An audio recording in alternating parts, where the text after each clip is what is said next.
Балалар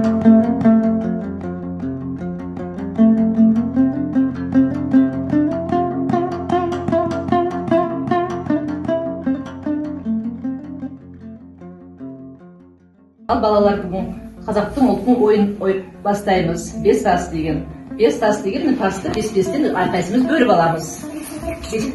Бес тас санап алыңдар. Әрқайсың бесеу. Қайсы бесеу? Төрттен мен бесеу болды. Бесеу. Қалғанын жетке қойып қоямыз. Ал бес тас бастағанда алақандарына бетіп ұстаңдар. Түсірмей алақанды бетіп лақтырып ойнаймыз. Сүрмей ойнаймыз. Білесіз бе? Ұстаңдар.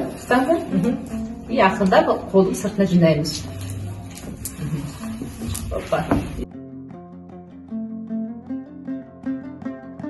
Ал қыздар ойынымызды бастайық. Кім тасты көп жинады? Дания қызымыз көп тас жинады. Ойынды бастаймыз. Bir тасымызды қолымызға аламыз. Қашып қағып аламыз.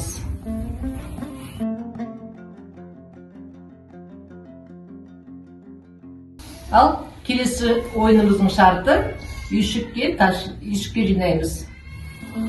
Сол қолымызды үйшік жасаймыз, сол қолымызды. Тасымызды үйшікке жинаймыз оң қолымызбен.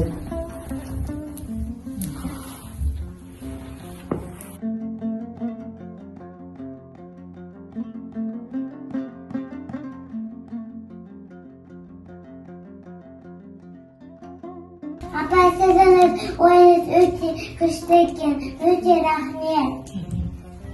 Ал жақсы, балалары ойын ұнаса, өздерің осы ойынды балабақшада ойнап жүріңдер. Мына жерде қазақтың ұлттық ойындарына сайыс өтіп жатыр екен ғой. Ақсүйек, тай жарыс, қыз қуу, шертпек, шыр ойыны, топай ойындары өтіп жатыр екен.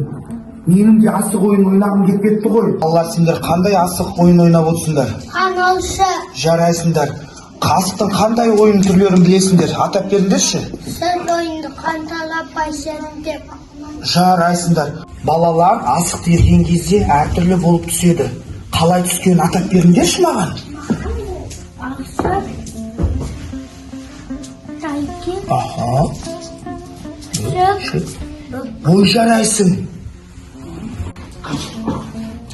Балалар, сендер қандай ойын ойнап отырсыңдар? Асық байысы. Асық байысы. Жарайсыңдар. Олай болса ойынның шарты балалар, тепшені лақтырған кезде қай асық? Асықтың үстіне түссе, сол асық бірінші алға жүреді. Раяны лақтыра қойшы.